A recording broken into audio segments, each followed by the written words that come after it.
Hey y'all, what's up? Welcome back to the Prettygalgraphics channel. And today in this video I'm going to show y'all how to erase the background from a picture. I'm also going to show y'all how to add shadow and how to add outline to that picture. So the only app you're going to need is Bizart.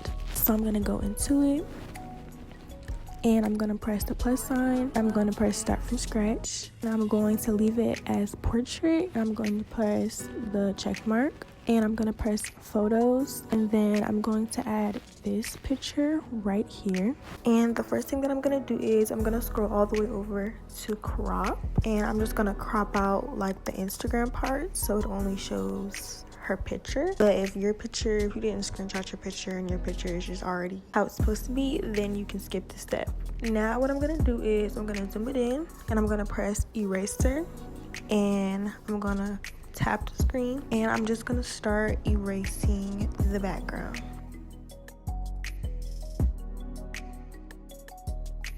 Now that I'm done with that, we're going to move on to the next part, which is how to add shadow to your person cutout. So I'm going to scroll over to shadow, which is right next to filter, and I'm going to move the little slider over, and I'm going to move where I want the shadow to be, which is usually like right here. I don't really put it like out here or anything because like that's ugly, and it would make sense to put it right there.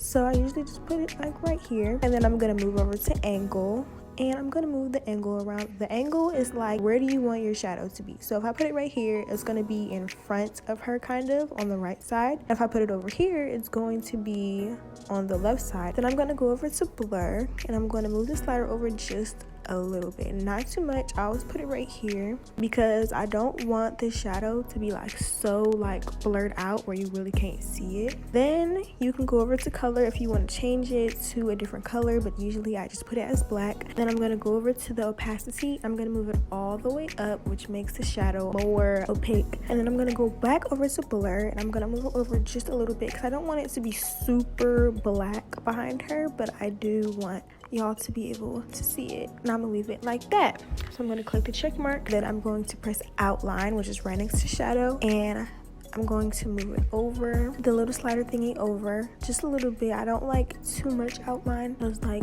it looks weird, but I like just enough like that. And then you can also change the color of the outline if you want. That red would be really cute, but I'm gonna leave it as white.